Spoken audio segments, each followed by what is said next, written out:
Olá pessoal, sejam bem-vindos ao curso de Psiquiatria Clínica da Residência Médica do Cândido Ferreira.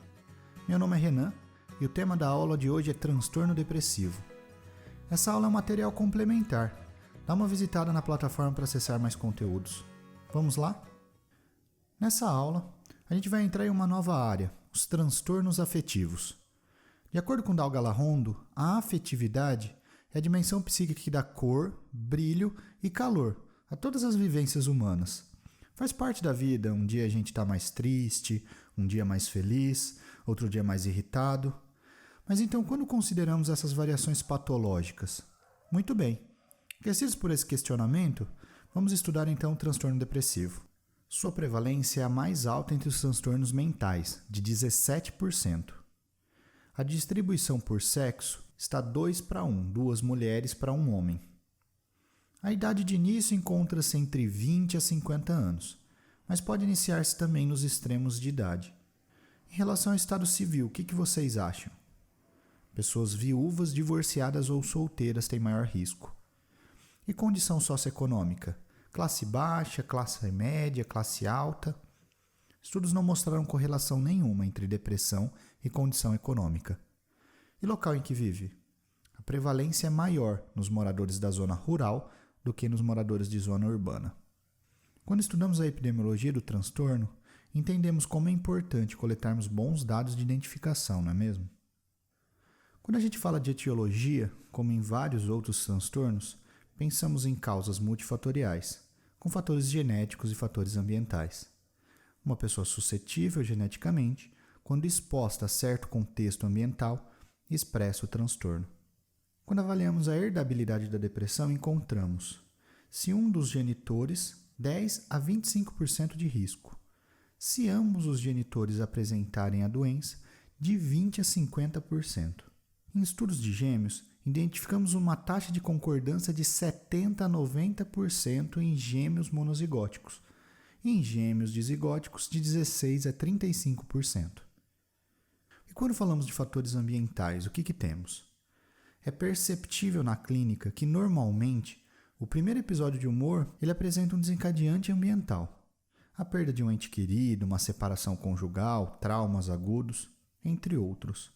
Mas não os episódios subsequentes. Às vezes até identificamos algum fator, mas de expressão bem menor do que o que desencadeou o primeiro episódio. Como se encontram os critérios diagnósticos da depressão hoje? Vamos olhar para o DSM-5. Critério A. 5 ou mais dos sintomas seguintes presentes num período de 2 semanas e que representam uma mudança em relação ao funcionamento anterior do paciente. Pelo menos um desses 5 sintomas deve ser humor deprimido ou perda de interesse ou prazer. Entre os sintomas temos perda ou ganho significativo de peso, insônia ou hipersônia, agitação ou retardo psicomotor, fadiga ou perda de energia, sentimentos de inutilidade, culpa, inapropriados ao contexto, capacidade diminuída para pensar ou se concentrar e pensamento recorrente de morte. Critério B. Os sintomas devem causar um sofrimento clinicamente significativo, acompanhado de um prejuízo funcional, social, profissional e em outras áreas importantes da vida do indivíduo. Critério C. O episódio não é atribuível a efeitos fisiológicos de uma substância ou uma condição médica geral. Critério D. A ocorrência do episódio depressivo não é mais bem explicada do que outro transtorno psiquiátrico. E no critério E, nunca houve um episódio maníaco ou hipomaníaco, evidentemente pensando num diagnóstico diferencial de transtorno afetivo bipolar. O DSM também mostra alguns especificadores. Entre eles encontramos depressão com sintomas ansiosos, com características mistas, com características melancólicas, com características atípicas, com características psicóticas, essas podendo ser congruentes ou incongruentes com o humor, com catatonia, com início no periparto e com padrão sazonal. Ficou curioso para saber quais são as características desses especificadores? Acho interessante a gente falar de alguns. Com aspectos melancólicos. A melancolia é um dos termos mais antigos usado na psiquiatria. Ela representa uma depressão com anedonia e uma falta de reatividade a esses estímulos de prazer, uma qualidade distinta do humor depressivo, caracterizado por uma prostração profusa, desespero, morosidade, o que a gente chama daquele humor vazio, uma depressão que regularmente é pior pela manhã, tem um despertar muito cedo o paciente, com acentuada agitação ou retardo psicomotor, normalmente acompanhada de anorexia ou perda de peso e com pensamentos de culpa. É comum também a ideação suicida nesses casos.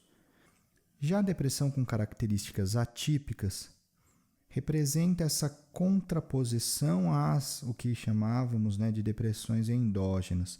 São depressões caracterizadas pelo ganho de peso, hipersônia, paralisia de chumbo, que é uma sensação de peso nos braços ou nas pernas, queixas somáticas e um padrão persistente de sensibilidade à rejeição interpessoal, reatividade do humor, que o humor pode melhorar em resposta a alguns eventos positivos reais ou potenciais, mas que na maioria do tempo o humor encontra-se deprimido nesses pacientes. A depressão com início no período pós-parto equivale a uma depressão que surge no período após 4 semanas do parto. Outro especificador também é a gravidade, que se baseia no número de sintomas, a gravidade, a intensidade e o grau de incapacidade funcional. O leve são aqueles casos com poucos sintomas, que não causam tanto prejuízo funcional e que a intensidade dos sintomas são baixos. Moderados são aquelas depressões que ficam entre a leve e a grave, e grave, aquela que tem um número substancial de sintomas além do requerido para o diagnóstico e possuem sintomas intensos e que geram prejuízo funcional significativo.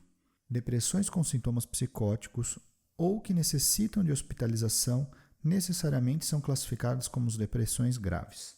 Vamos abrir um parênteses aqui. No livro do Stahl, há um esquema interessante que divide os sintomas da depressão em sintomas vinculados com a redução do afeto positivo e sintomas relacionados com o aumento do afeto negativo.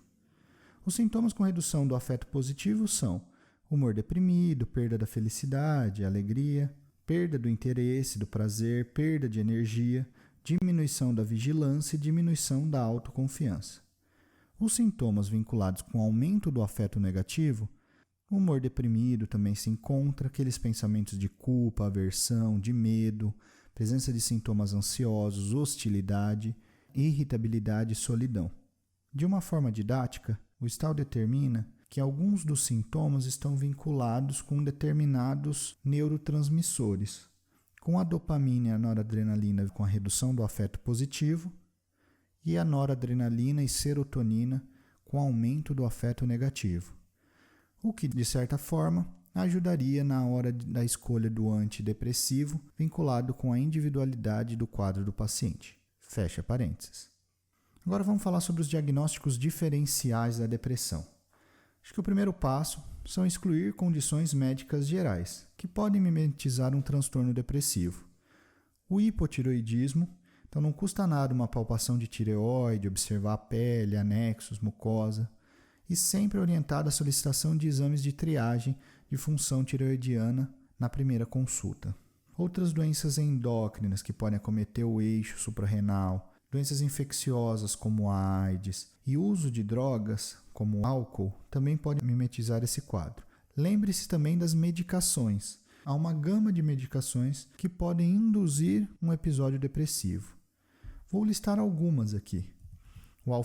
Os alfa-2 adrenérgicos, anabolizantes, estimulantes, beta-bloqueadores, carbamazepina, corticosteroides, ciclosporina, nifedipino, sedativos, digitálicos, bloqueadores H2, levodopa, diuréticos tiazídicos, fenitoína, plasil, entre vários outros. Fique atento também com as doenças neurológicas, Parkinson, demência, epilepsia, neoplasias cerebrais e doenças neurovasculares. Após excluir essas doenças clínicas, é importante também fazer o diagnóstico diferencial com outros transtornos psiquiátricos, como, por exemplo, transtorno afetivo bipolar, esquizofrenia, transtornos ansiosos, a distimia, a ciclotimia, transtorno de somatização e luto não complicado ou transtorno de ajustamento. Acho que não cabe aqui a gente discutir todos esses diagnósticos diferenciais. Só peço para se atentarem ao diagnóstico diferencial com transtorno afetivo bipolar. Há um grande desafio entre identificar se é uma depressão unipolar ou uma depressão bipolar.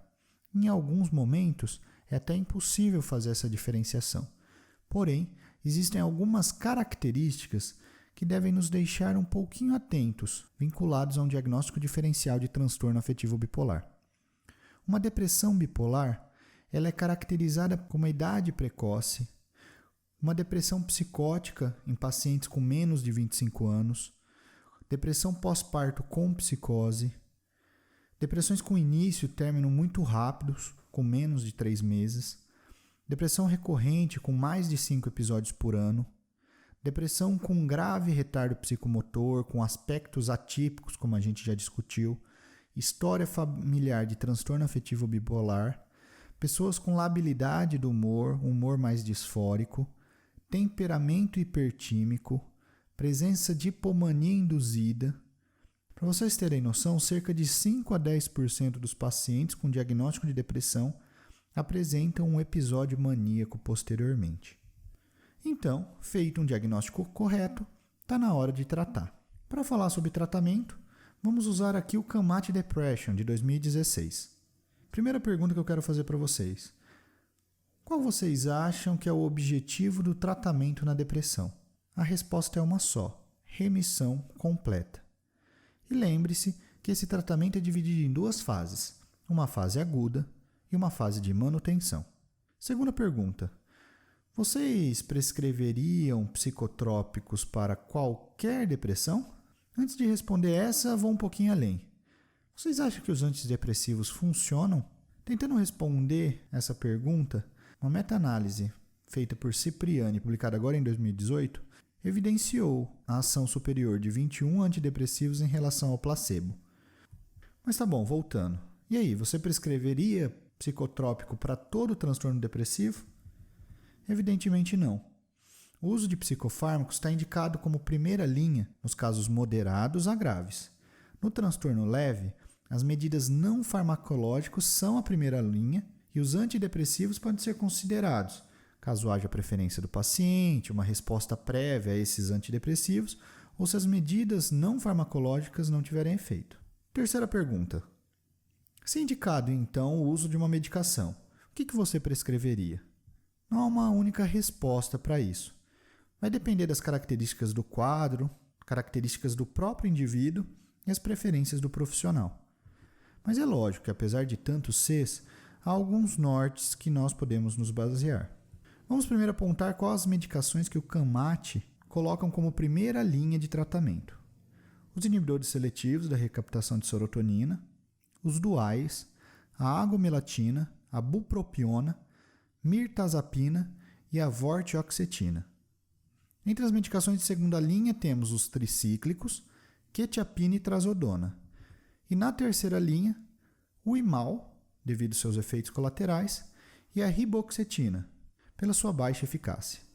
Mas então o que pode guiar você para escolher qual antidepressivo prescrever? Podemos apontar fatores relacionados ao paciente, como a presença de algumas comorbidades, resposta anterior ou efeitos colaterais que podem te ajudar nisso. A preferência do paciente sempre é importante. E características da própria medicação, como custo, disponibilidade na rede, posologia, interações medicamentosas, até mesmo eficácia. Outro fator é a tolerabilidade. Ok, após você ter escolhido um remédio, então, quanto tempo você espera até ele fazer efeito? Boa pergunta. O CAMAT sugere que em 2 a 4 semanas você já deve pensar no aumento da dose se o paciente estiver tolerando, ou a troca para um outro antidepressivo se não ocorrer tolerabilidade. Por que esse tempo? Porque o paciente não vai melhorar depois disso? Não. O paciente pode melhorar, mas a chance dele melhorar é muito baixa. E convenhamos, Muito complicado manter o paciente tomando uma medicação por mais de um mês em que ele não vê melhora nenhuma. Ok, se o paciente não responder, o primeiro passo é avalie a adesão e depois reavalie o diagnóstico. Caso ele passe por essa primeira peneira, sempre pense em alguma medida não farmacológica que ajudaria no caso. Após isso, você terá que decidir entre trocar para um outro antidepressivo ou associar uma medicação à já prescrita. E aí, como que a gente faz? De forma geral, o uso da medicação adjuvante associa-se com os casos em que houve resposta, mas não satisfatória, ou quando o paciente mantém algum sintoma residual específico. Já a troca está reservada àqueles pacientes que não apresentaram resposta nenhuma à medicação, ou que não apresentaram tolerabilidade. Vamos avaliar aqui as melhores opções de adjuvantes que o CAMAT destaca. Na primeira linha, temos o aripiprazol, atente-se às doses, de 2 a 15 mg, a quetiapina, de 150 a 300 mg, e a risperidona, de 1 a 2 mg. Na segunda linha, o lítio, bupropiona, mirtazapina e olanzapina. E na terceira, outros antidepressivos, tricíclicos e estimulantes. Vamos lá, próxima pergunta. E se caso o paciente responder, quanto tempo você mantém essa medicação? Nesse ponto, o CAMAT é categórico. De 6 a 9 meses se o paciente não tiver fator de risco para uma recidiva, e 2 anos ou mais para aqueles pacientes que apresentam fatores de risco. Agora a pergunta é, quais são esses fatores de risco? Pessoas com episódios recorrentes, com depressão grave, com episódio crônico, com presença de comorbidades psiquiátricas ou outra condição médica, com sintomas residuais ou que apresentam episódios de difícil manejo. Agora vamos revisar o fluxograma de tratamento do CAMAT e retomar essas coisas que a gente já falou. Então vamos lá. Primeiro passo. Selecione então um antidepressivo da primeira linha que a gente falou. Use essa medicação de 2 a 4 semanas e avalie. O paciente apresentou resposta? Se apresentou, continue o tratamento por mais 6 a 8 semanas. Se houver remissão dos sintomas, avalie o que a gente acabou de falar. Se tiver fatores de risco, mantenha por mais de 2 anos. Se não tiver fatores de risco, mantenha por 6 a 9 meses. Mas vamos complicar um pouquinho e voltar lá em cima. E se em 2 a 4 semanas o paciente não tolerar a medicação ou não tiver resposta, o que dá para fazer? Você tem 3 opções. A primeira é adicionar uma medicação adjuvante. A segunda é a troca para um outro antidepressivo. E uma terceira opção é uma troca para uma medicação de segunda ou terceira linha, conforme a gente já discutiu. Qual caminho você vai seguir depende muito das características do paciente, do quadro e também das suas preferências. A partir dessas 3 opções, você avaliará mais 2 a 4 semanas e, com isso, retomando esse eixo até encontrar um tratamento em que o paciente apresente resposta. Feito isso, você vai manter esse tratamento de 6 a 8 semanas. Se caso houver remissão, volte a aplicar a questão dos fatores de risco. Agora, se não houver resposta com remissão completa, está indicado novas tentativas. Nunca se esqueça também das outras medidas não farmacológicas, que sempre devem ser pautadas. Eis que surge agora uma questão, né? Qual que é o prognóstico dessa doença? A depressão ela não é um transtorno benigno, como se pensava anteriormente. É um transtorno que tende a ser crônico e com recidivas. Um estudo divisor de águas foi o STAR-D. Ele apontou que apenas 33% dos pacientes com depressão moderada grave melhoram com a primeira intervenção medicamentosa. E ao fim de 1 ano de tratamento, 1/3 ainda permanece sintomático. À medida que o curso do transtorno progride, os pacientes tendem a vivenciar episódios mais frequentes e que duram mais tempo.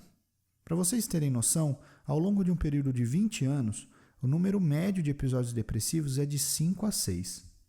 Entre os fatores para bom prognóstico, temos os casos leves, sem sintomas psicóticos, com internações hospitalares curtas ou que não precisam de internação hospitalar, com funcionamento familiar estável, um bom funcionamento social prévio, A ausência de comorbidade psiquiátrica, como dependência, alguma substância ou algum transtorno de personalidade, idade avançada de início. Com isso, terminamos nossa rápida revisão de transtorno depressivo. Ficou instigado a estudar um pouco mais? É esse o objetivo dessa aula. Evidentemente não terão todas as respostas, mas aqui é uma forma de instigar vocês a estudarem um pouco mais. Beleza? Muito obrigado e boa psiquiatria para vocês.